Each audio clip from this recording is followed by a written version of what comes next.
A política Eduardo Leite encontrará Gilberto Kassab para discutir a filiação ao PSD e a candidatura presidencial. O encontro entre o governador gaúcho e o ex-prefeito está previsto para ocorrer nos próximos dias em Porto Alegre. Leite chegou a São Paulo nesta segunda-feira após uma agenda oficial nos Estados Unidos. O governador continuará aqui em São Paulo nesta terça-feira para se encontrar com investidores. Tirando agora a nossa comentarista Cristina Grêmio. Cristina, bom, ao que tudo indica, Eduardo Leite vai deixar o governo do Rio Grande do Sul para tentar a presidência da República. Quais seriam as chances dele? Como é que seriam essas discussões a partir de agora, Cris? Bem-vinda, bom dia. Bom dia, Tiago, Adriana e a todos que nos assistem. Esse é o mês das definições da política nacional, né? Está tendo a movimentação de deputados, aí, de parlamentares, migração de partidos e alianças sendo definidas, algumas até que a gente já esperava e outras que pareciam meio em banho-maria, digamos assim, como é o caso de Eduardo Leite. Desde que ele foi derrotado nas prévias do PSDB, já se cogitava essa hipótese dele sair candidato por outro partido. E esse convite aí do presidente do PSD, Kassab, já vem de algumas semanas, isso já vem sendo aventado na imprensa, agora tem essa reunião entre eles. Acho muito provável que a gente termine o dia, ou que essa reunião termine com um anúncio efetivo da migração dele para o PSD e do lançamento da pré-candidatura. Ainda não se fala em vice para essa chapa, porque precisa primeiro anunciar a chapa.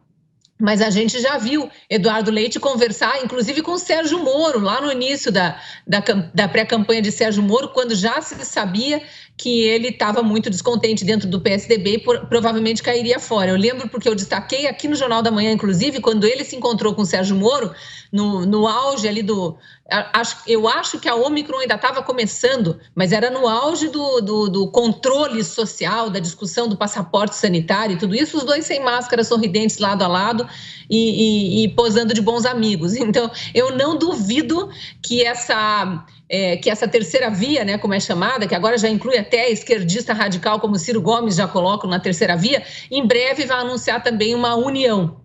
Não sei se o nome do Eduardo Leite fica ou se fica o de Sérgio Moro, mas Eduardo Leite vem aí para disputar esse miolo do espectro político, com certeza.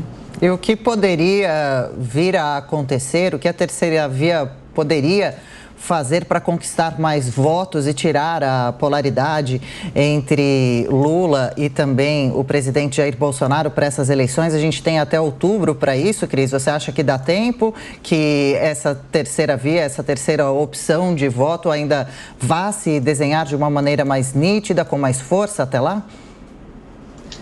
Olha, eu acho que dá tempo, mas os partidos envolvidos, efetivamente, né, os partidos envolvidos nesse discurso de terceira via, vamos deixar a PDT de lado, porque para mim esse negócio de colocar Ciro Gomes na terceira via é uma piada de muito mau gosto. Ciro Gomes é esquerda e esquerda radical.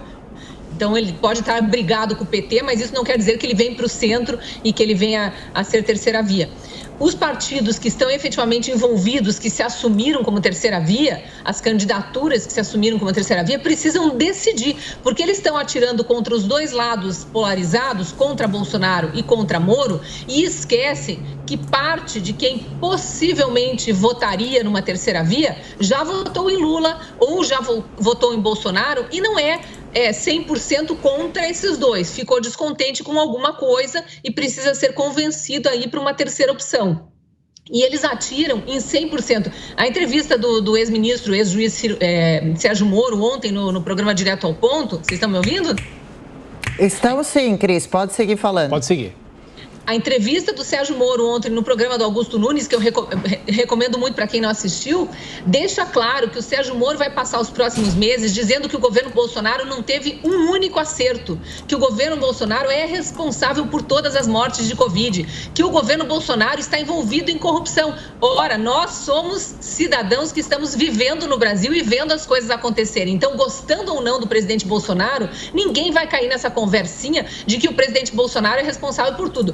Fora daquela bolha cega petista que está lá com o presidente Lula livre, Lula inocente, envolvido naquela mentirada toda. Mas o eleitorado de terceira via fica muito desgostoso quando houve um possível salvador ali da política da terceira via com esse discurso. E, obviamente, que com todo o discurso contra o PT, contra o ex-presidente Lula, porque aí não tem chance nenhuma mesmo de viver sem atacar ali. Houve muitas provas sobradas, como disse um dos juízes do TRF4, quando condenou Lula, então ali não tem como, mas a terceira via precisa definir. Ela vai, porque como é que eu vejo? Se ela reconhece que há méritos no governo Bolsonaro, porém há aquele erro de postura ou de ação, ela consegue ali oferecer uma opção, e isso não está acontecendo até agora. Talvez se Eduardo Leite vier com esse discurso, ele possa aparecer pontuando nas pesquisas aí. Sérgio Moro, pelo que a gente viu, está só derretendo, e talvez a saída dele seja se candidatar a vice em alguma chapa que apareça ainda para nós. E, Cristina, só para fechar, é difícil acreditar em uma união dessa terceira via com João Dória, Eduardo Leite, foram rivais nas prévias do PSDB, né? Você veja que na minha análise inicial até esqueci do Dória. Tem outros nomes, né? Mas aí a gente vai para a personalidade de cada um. O governador de São Paulo, João Dória, tem demonstrado desde o início, quando ele sozinho demonstrava, né, que seria candidato, ninguém mais ainda tinha se apresentado, que ele sozinho seria essa opção para fora da polarização. Ele não despontou, até porque houve muitos erros na condução da pandemia em São Paulo, erros crassos, e ficou muito estigmatizada a imagem dele. Claro que não se fala em Dória genocida, como se fala para Bolsonaro, mas tem muitos outros problemas, e o eleitor de fora de São Paulo não embarcou nessa candidatura. E eu tenho para mim que dentro de São Paulo, como eles vivem a realidade, e aí eu falo porque eu frequento muito São Paulo também, como vive a realidade de quem está ali sob o comando desse governador e das restrições impostas por esse governador, que não trouxeram resultado, só prejuízo, resultado positivo, só prejuízo. Eu acho o nome dele não desponta, mas eu tenho para mim isso é só uma intuição mesmo, que pela personalidade dele, da forma como ele vem se mostrando reticente até em dialogar com qualquer outro desde o início, ele vai seguir candidato até o fim.